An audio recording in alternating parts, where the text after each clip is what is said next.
Real estate sales and home prices are declining all over the place, but yet Tulsa, Oklahoma seems to be so desirable. What the heck, Tulsa, Oklahoma? I think of Tulsa, Oklahoma is like Tornado Alley, right? Why would people be flocking to Oklahoma? Oklahoma has grown approximately 3.5% since 2020. Well, for starters, it's some of the cheapest housing still available in the U.S. And in fact, I think it's one of the only places in the country, or one of the few, that you can actually own a home for cheaper than you can rent. And by the way, if you're moving to Tulsa, there's a foundation that will pay you $10,000 to do so if you're a remote worker. Now, in this video, I'm interviewing with one of Tulsa, Oklahoma's top real estate agents, and she's about to share some of Tulsa, Oklahoma's hidden secrets that everyone loves about that place. I hope you enjoy this video. Sabrina, thank you so much for joining me and really sharing your expertise about Tulsa. So before we get started, we dive in about this wonderful state of yours and city. I just, the more and more research I do, I mean, I want to pick up and move there. But anyway, tell everyone, who is Sabrina Shaw? I am a local real estate agent, obviously here in the Tulsa area. This is my 5th year in real estate, was an educator prior to that. And I love letting people know about Tulsa and sharing, really the gift of our city. You have a great YouTube channel, guys. We've linked it in the show notes below. You have to cruise on over and check out Sabrina's videos. I mean, she's driving people around, showing them the whole city. But let's dive in a little bit about your background. So you were a teacher? I was a teacher. I was a high school principal, assistant superintendent. So I've done about everything in education. And why the shift? Why did you get out of education? It was just,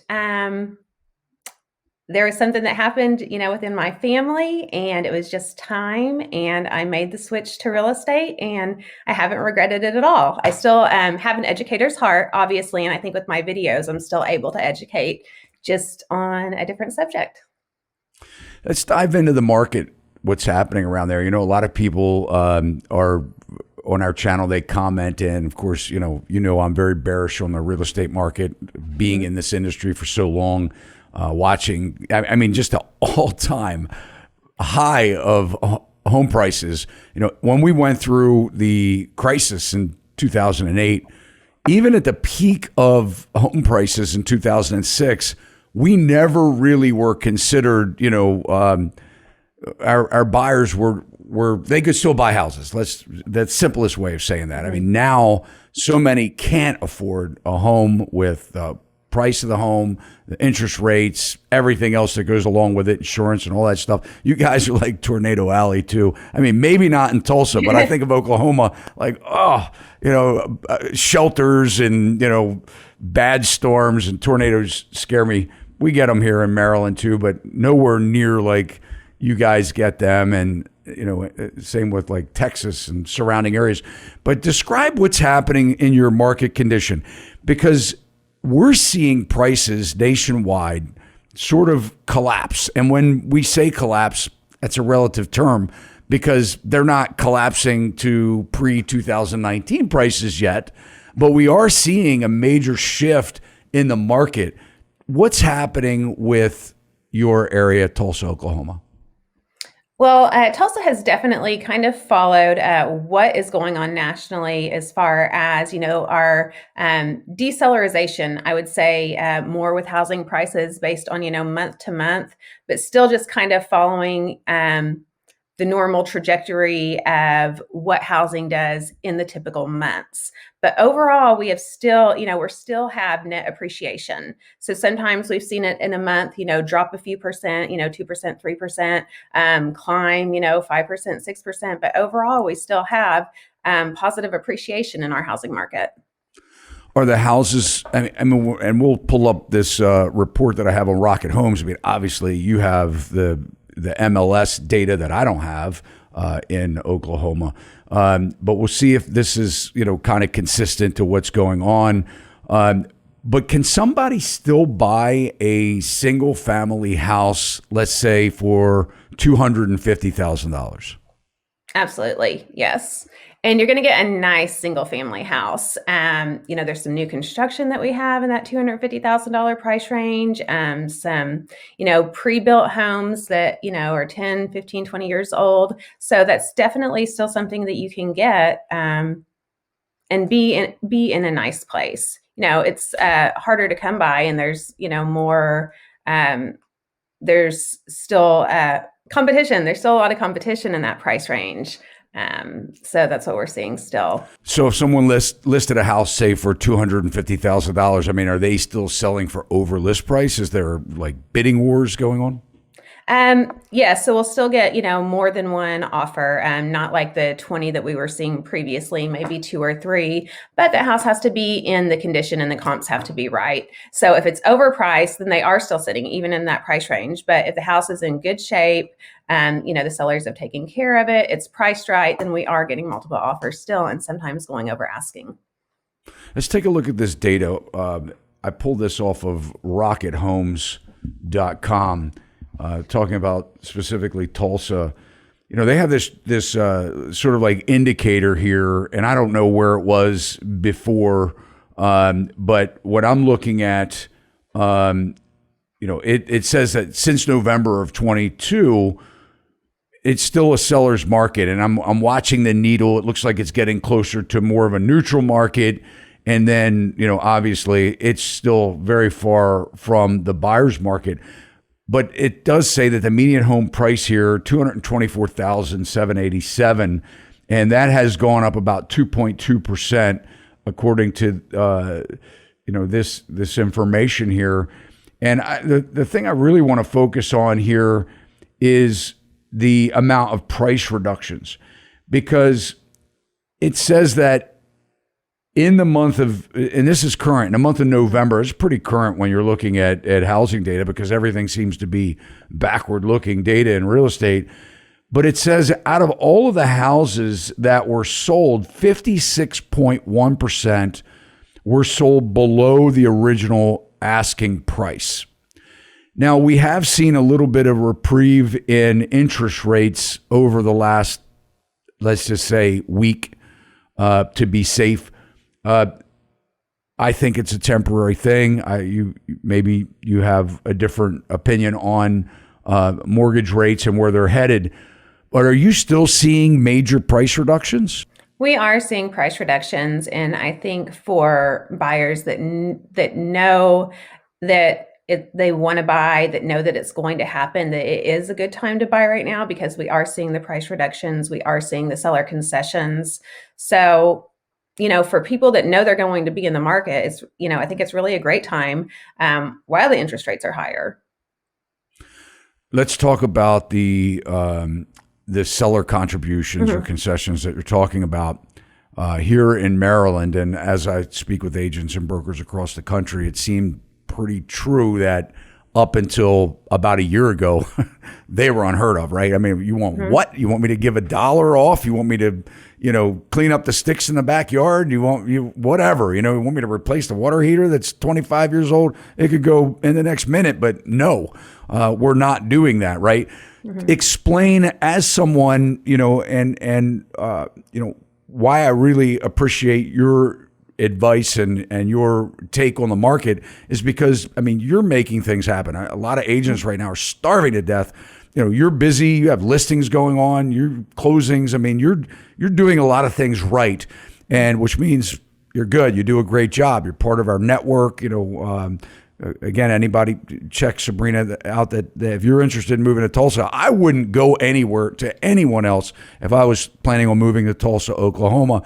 But tell us, what can buyers expect from a Sabrina Shaw representing them as a buyer going into a house now? What are you looking at? What are you picking apart? Where do you see the big opportunities to hammer these sellers?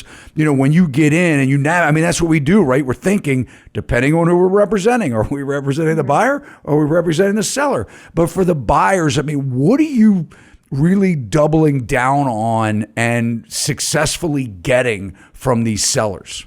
So with the buyers, we are getting the absolute best deal for them when they are waiting, for a house to be at least on the market for 7 days. When you're going in still the first few days on the market, you're not going to get what you can after, that 7 day plus. So obviously the longer the house has been on the market, the more that the sellers want to sell. And if a seller is selling right now, it's because that they need to sell. So we're really looking at comps. We're really looking at, days on market. We're really looking at the condition of the property, and we are trying to get as much as we can. And all they can say is no. So we always try it as hard as we can first.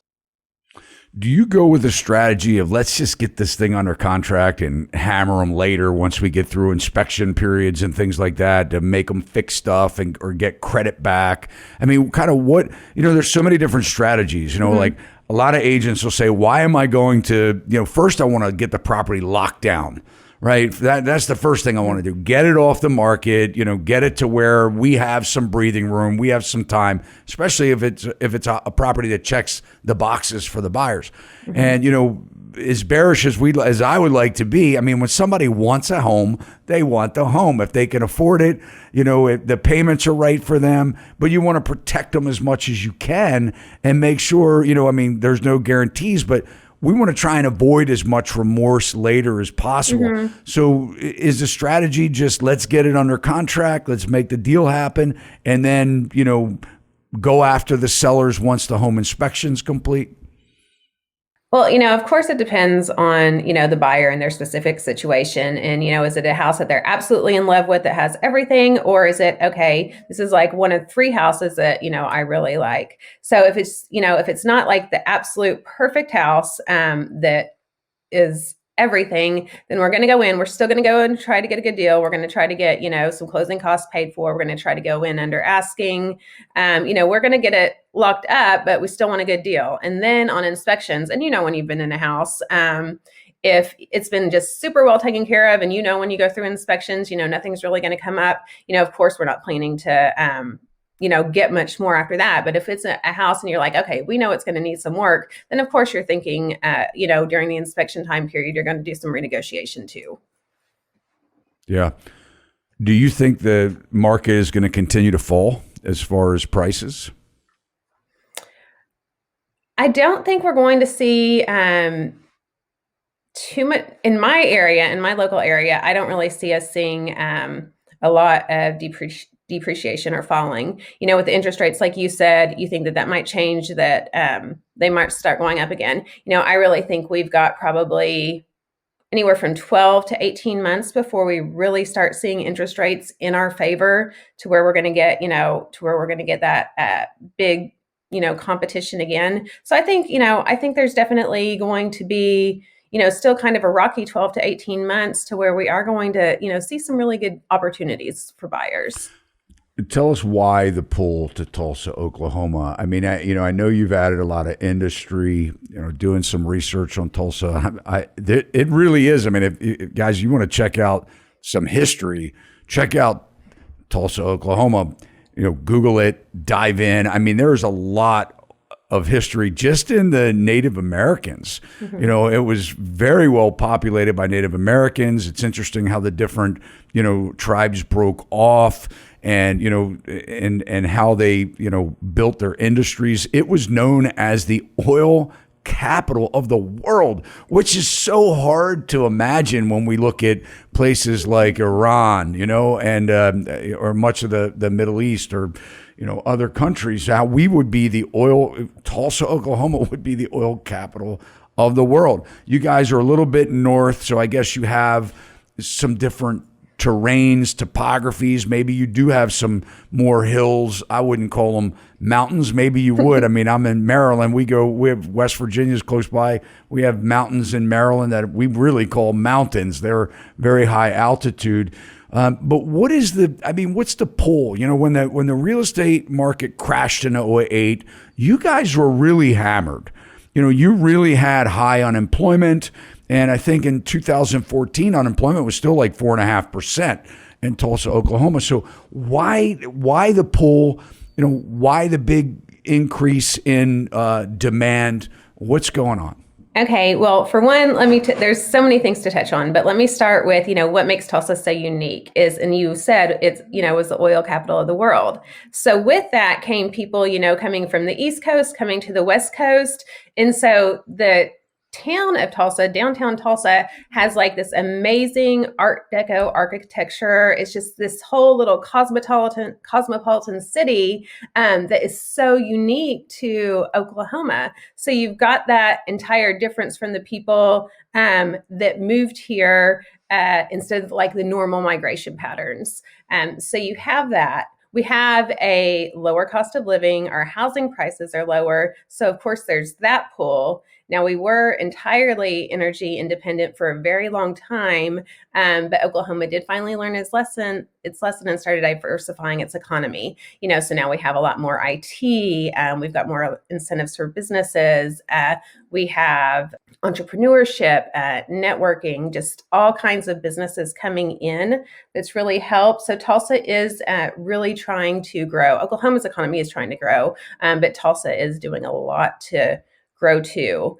Now I'll tell you, it's not all rainbows and roses. I mean, we're like 16% lower paid than the surrounding states, but our cost of living, more than makes up for it. So what you can get, like you were saying, that $250,000 house, you're going to be in a nice place. For $500,000, you're going to be in an amazing place, and it just keeps, going up from there. So there really is so much opportunity in Tulsa, and then the culture, it's fun. We're nice. We're Southern. We're Midwestern. We're friendly. You've got a population of, 400,000 in Tulsa, 1 million in the metro. So you're not going to be, you've got people around, but you're not just so bustling that you're in traffic jams all the time. You can get anywhere, from suburb to suburb, in 30 minutes max. So there's great entertainment, great restaurants. It's a neat place. I'm telling you, you should come visit. It's hot, right? It's hot in the summer. I mean, like really hot. It is really hot in the summer. We have over 100-degree days. Not every day, but we definitely experience that. So we are so thankful for air conditioners and pools and lakes.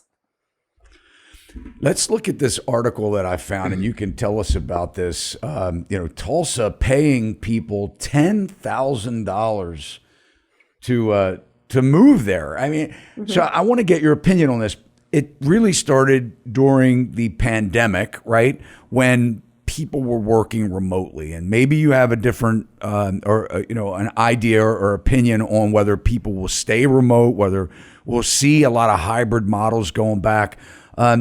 Have you moved anybody that received this $10,000 from Tulsa if they're a remote worker? I think that's brilliant, by the way, from your government to incentivize people to move here if they're a remote worker and you can live anywhere. It really doesn't matter whether your pay or your median salary is lower than the surrounding states, because if somebody can come from California that's making a very high income working remote and they can come to Tulsa, Oklahoma, get $10,000 for doing it and live in this charm that you're describing.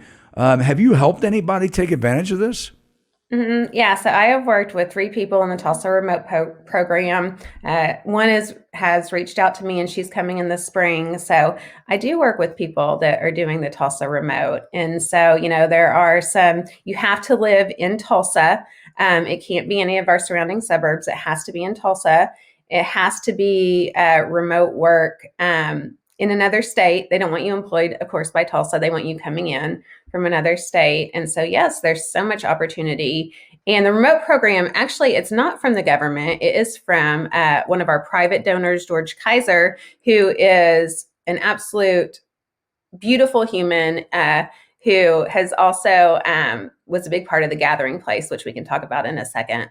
But he has spearheaded the Tulsa remote program to bring talent, to Tulsa, because, a lot of Tulsa's talent would, young people would leave and go to other places. So the idea was to bring people in, from all over the United States to come into Tulsa to help build it up, to make it more diverse. This isn't the government. This is a he. This is a somebody is writing a check to people to move to Tulsa, Oklahoma, under his own guidelines or rules, right? And I mean, correct? This guy just writes someone a check? Is that how it works? Well, the foundation. So it's the George Kaiser Family Foundation. And so It is the Tulsa Remote Program. I mean, they've done research, they have employees. So he does so much philanthropy in Tulsa, and around the United States. So this is just one of his projects. And of course, there's other individuals and entities involved, but the George Kaiser Foundation has spearheaded it. Wow, I wonder, that makes me want to look into seeing if anyone else has stepped up to help build their city, with something like this. This is amazing. You were an educator. Tulsa also has a pretty amazing first-time buyer program also. The OHFA for Teachers program. There's a SHIELD program and a state employee program. Can you kind of dive into these types of programs and, how do people get those? Is it easy for them to obtain? And do you see a lot of people now taking advantage of it? Well, we definitely see more people taking advantage of it now. And I would say the major drawbacks is going to be like the income limits. Those need to catch up with the affordability and what you can afford. But I have had people go through it. It's, there's a few more hoops to jump through, but not very much. And so it is a fantastic option, especially for, the teachers, for our firefighters, for our policemen, the people that are public servants, to our state to be able to get that extra gift. And, what it does is it just adds on. It's a gift of usually 3%, up to 5%.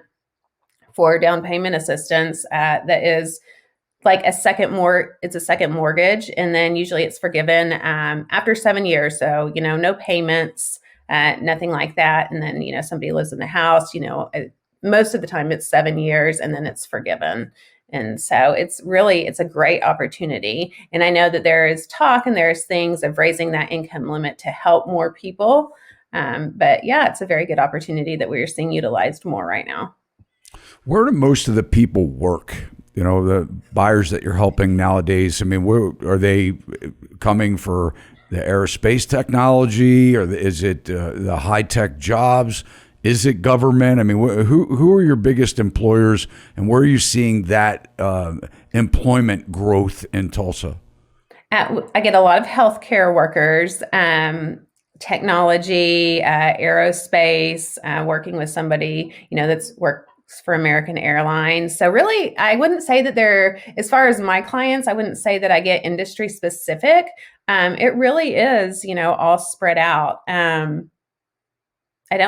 guess I really don't get anybody in the energy sector. They're already, my clients that are here. So I'm thinking about people that are coming from other states. It's going to be healthcare. It's going to be aerospace. It's going to be, local, starting a business, information technology. How about as far as new home construction? You see a lot of that? Mm-hmm. Yeah. We definitely have a lot of new home construction. There was a lot of, Oklahoma has a lot of land. The Tulsa area had a lot of land in the surrounding suburbs, not in Tulsa, in the surrounding suburbs.